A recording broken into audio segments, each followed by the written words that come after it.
পান খাইতে স্বাদ লাগে না, স্বাদ লাগে তার চুনে। সুন্দরেতে মন ভরে না, মন ভরে তার গুণে।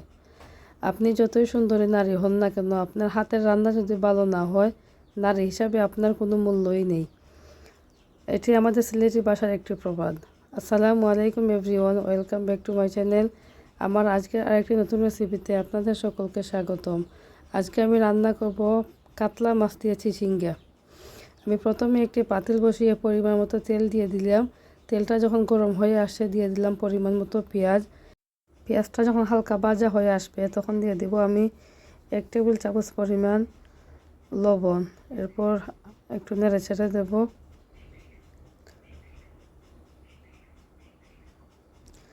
আর পেঁয়াজটা একটু ভাজা হয়ে আসছে, এখন দিয়ে দিলাম হাফ টেবিল চামচ হলুদের গুঁড়া, দিয়ে দিলাম 1 টেবিল চামচ মরিচের গুঁড়া,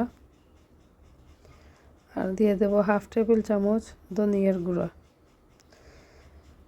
আর দিব আমি পরিমাণ মতো কাঁচামরিচ। এখন সবগুলো দিয়ে আবার নেড়ে চেড়ে দেব।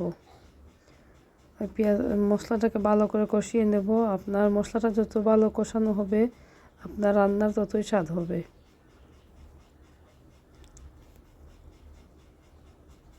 দিয়ে দিলাম কাঁচামরিচ, আবার একটু নেড়ে চেড়ে দেব।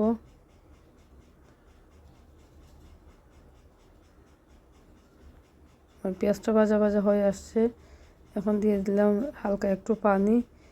পানিটা বলক আসা পর্যন্ত আমরা অপেক্ষা করব। পানিটা যখন বলক চলে আসবে তখন দিয়ে দেবো আমি চিচিঙ্গা। এটাকে কার ভাষায় কী বলে একটু কমেন্টে জানাবেন। এটা আমাদের আঞ্চলিক ভাষায় বলে গইটা। আপনাদের কোন এলাকায় কী বলে এটা আমাকে জানাবেন। চিচিঙ্গাটাকে ডেকে দিলাম। এরপর 50% হয়ে আসলে আমি দিয়ে দেব মাছ। এই মাছটাকে ভেজে রেখেছি। 50% হয়ে আসছে, দিয়ে দিলাম হালকা একটু পানি। পানিটা দিয়ে আমি দিয়ে দেব মাছ।